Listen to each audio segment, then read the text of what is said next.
Well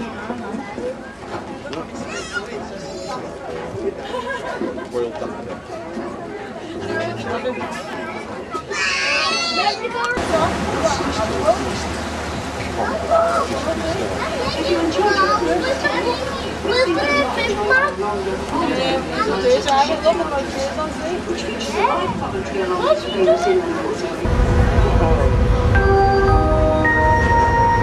Welcome aboard one of the most famous ferries in the world.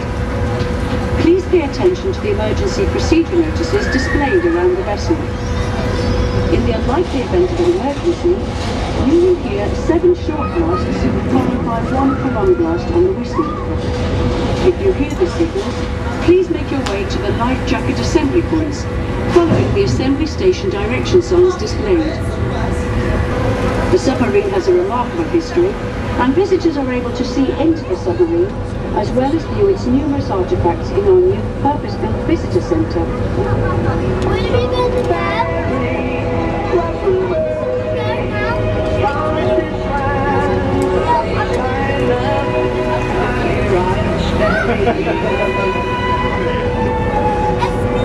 There's been a ferry across the Mersey for more than 800 years, providing a link between Liverpool and the Wirral shorelines.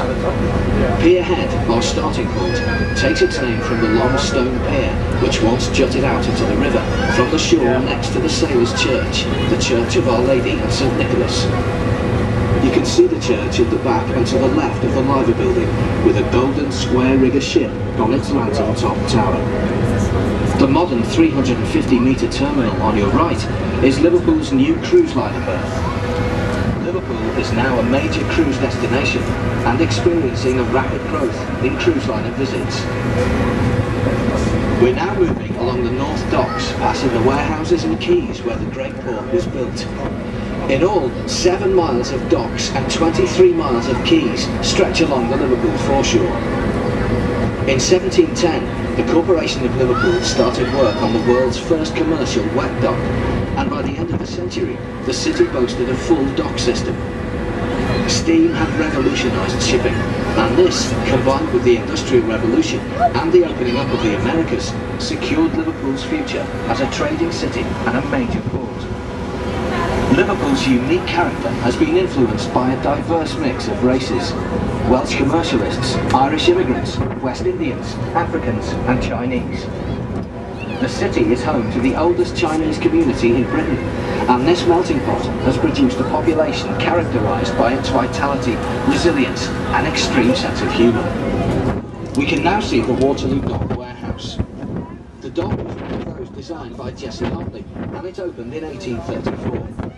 It was originally built for general sailing traffic, and it was from here, as well as from George's and Prince's docks, that people emigrated to the New World.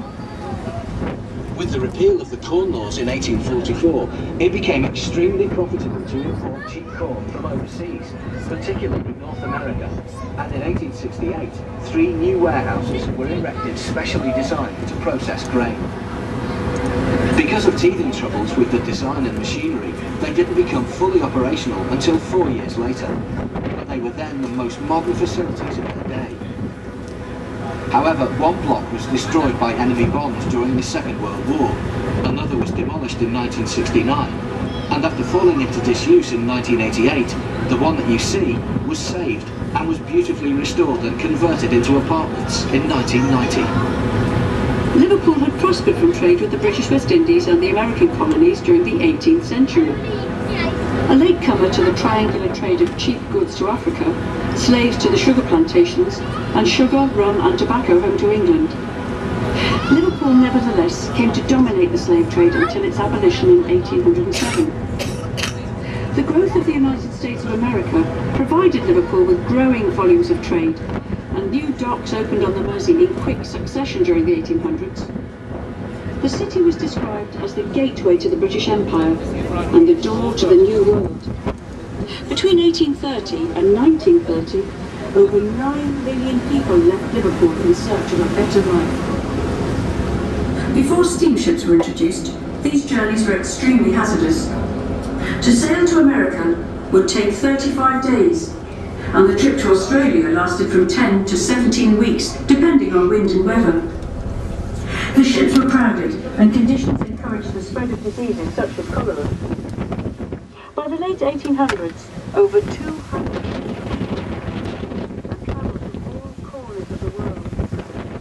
Liverpool then was the most important port outside London. Charles Dickens was also a frequent visitor to the city and regularly took the ferry, as he put it, for the air. The pool contained 1,376,000 gallons of purified seawater, which could be filled or emptied in 8 hours. The pool water was constantly changed and purified, filtered and chemically treated at a rate of 172,000 gallons per hour.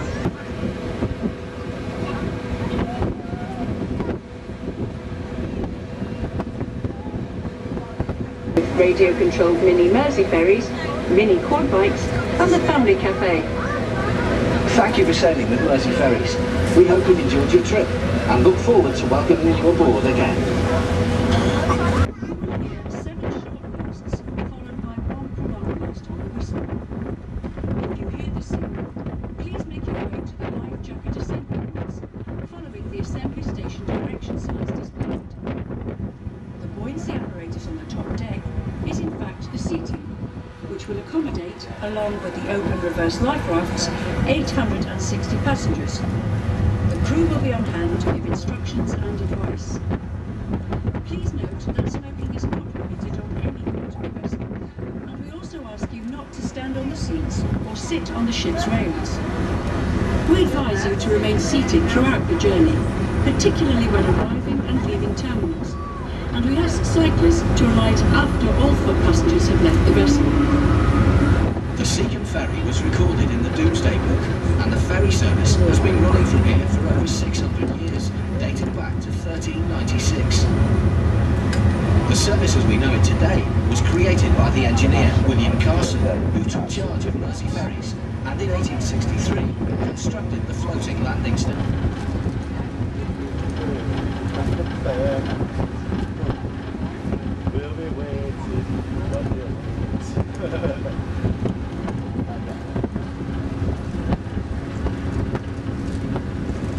£1 roll-on, roll-off ferry terminal connecting the Wirral with Belfast and Dublin and used by Norfolk Line ferries. It's along this stretch of shoreline where the famous 1 o'clock gun used to stand. A cannon was fired from here at 1 o'clock every afternoon, except Sundays and bank holidays, and was used by ships to check their chronometers.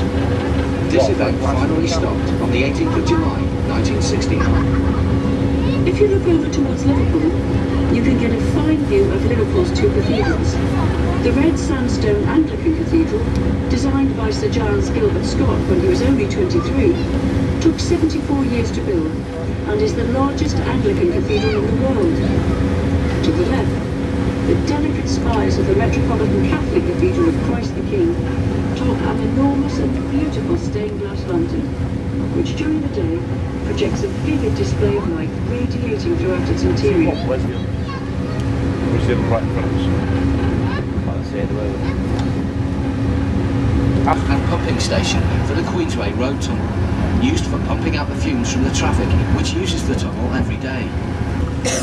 As we approach Woodside Terminal, you can see in the distance some of the elegant Victorian architecture built during Birkenhead's heyday by the council and designed by Joe U534. The submarine has a remarkable history, and visitors are able to see into the submarine as well as view its numerous artefacts in our new purpose-built visitor centre. If you are leaving us here, why not visit the new Waterfront Cafe, where you can enjoy a range of light refreshments and drinks. Check with staff for opening times. Thank you for sailing with Mersey Ferries, and we look forward to welcoming you aboard again.